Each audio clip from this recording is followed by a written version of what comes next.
We're going to do some practicing now on painting apples. We're also going to do later, we're going to do a lime and a pear. So write your name here. First and last name. First and last lame. Go ahead and do that now. Do it now. First and last name and your hour. Go ahead. Do that now. And then I want you to watch the demonstration, and then I will play it all over again. Okay, so the sunshine up here in the corner, that is obviously to indicate where the light is coming from. So the light's hitting here, so this will be our lightest area here. So you are going to need green and red. I'm going to use a little bit of yellow on this, and then for the highlights at the end, we're going to use a teeny little bit of white. So go ahead and get your paint palette when you watch the second time. Put your paint palette and your paint brushes. Remember, you have to make sure that all the paint brushes at your desk are clean. And are you going to rinse out your paint palette after each class? No, Miss Littlefinger, we're not rinsing out the paint palette. Oh my gosh, you told us that. You told us not to, so we're not going to. So I've got my red and my green, and I'm not going to use my red or my yellow and my white just yet. Those are for highlights. So I'm going to go ahead and paint this very lightly with my red, so I get a nice base coat on there. And then I'm going to start blending those colors in. I'm not going to do anything to the stem right now. This is the highlight on the apple, so I'm going to just go over it really thin. I'm going to go ahead and go over it really thin. The first coat of paint is called your base coat. You're not supposed to have a solid coat on the first time. That's just your base coat. So I'm going to go ahead and just paint the whole thing. I like to paint it first for a couple of reasons.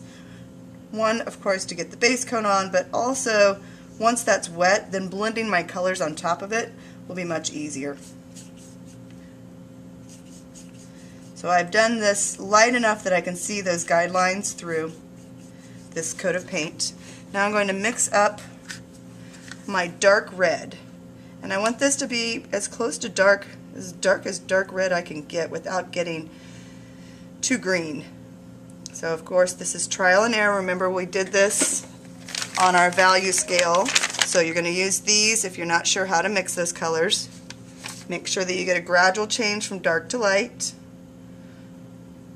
I'm going to start on my edges. Now that I've got a nice dark color, start on my edges, and I'm going to pull my brush instead of push my brush. I don't have any control if I try to push my brush like this, so I'm going to pull it. I'm going to do my darkest value on the outside edge. And this line here, this curved line right there, that curved line is showing the front and the back of the apple. Behind that curved line is the back of the apple. Okay. Then I'm going to mix up a little bit more red. If you need to get more than one paint palette for this, if we have enough, you're welcome to use more than one. And then start blending in the next color.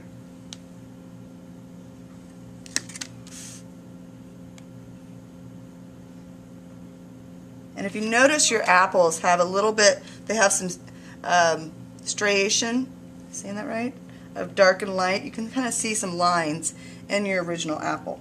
It's also going to be really dark, my darkest value on the right hand side, just at the very edge, just to the very edge, and then it needs to lighten up quite a bit.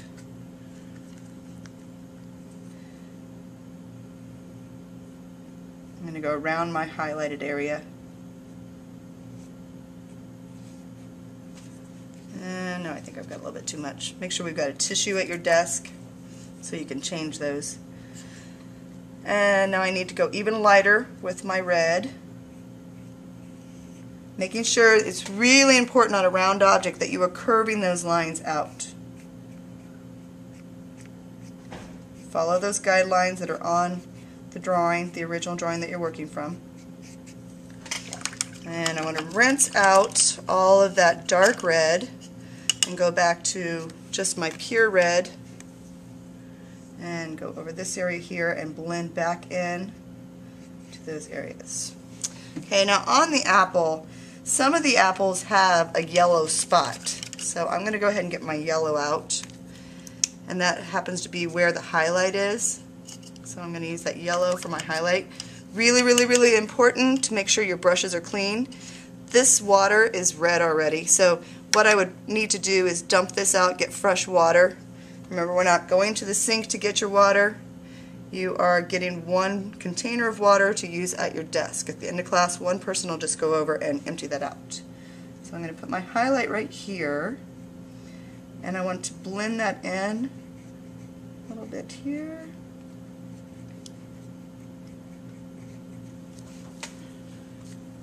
Some of the apples have a little bit of yellow coming out from the top here too. It's really wet, so I'm not able to get that over the top. I'd have to let that dry. For the stem, you're going to mix colors to get your brown. So I'm going to take my red, I'm going to take my darker red here, one of my darker reds, and mix just a little bit of yellow into it. See if I can get that to start turning brown for me. Mixing complementary colors will make a brown, but you don't want to have the same dark brown here up here, so you want to use different complementary colors. I'm going to try a little bit of orange and blue to get that brown.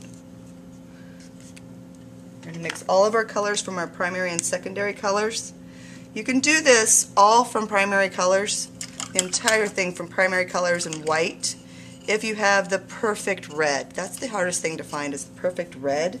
If I have a red that's too warm, then it's going to make it orange. If I've got a red that's too cool, then it's going to make it violet, and I don't want either one of those. So make sure I've got a clean brush before I get any paint out.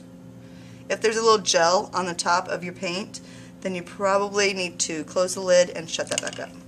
Alright, let's see if I mix the orange and the blue together, if I can get a nice brown. I need to use a separate spot to mix that up.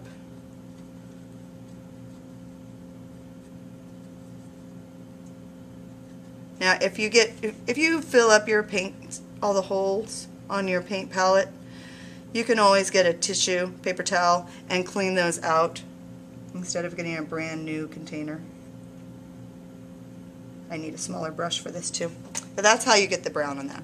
Okay, then your final touch is to look for the really high key reflections. And on this, I'm just going to add some little dots of white. Not very much. I'm not mixing the white in with my paint. I'm just going to use a little bit here to show where the light would reflect. And that's it. Les apples. Okay, I'm going to play the video again. I want you to follow along with the directions and paint your best possible apple. Remember to keep it curved lines, go dark to light, and use your complementary colors to mix your colors.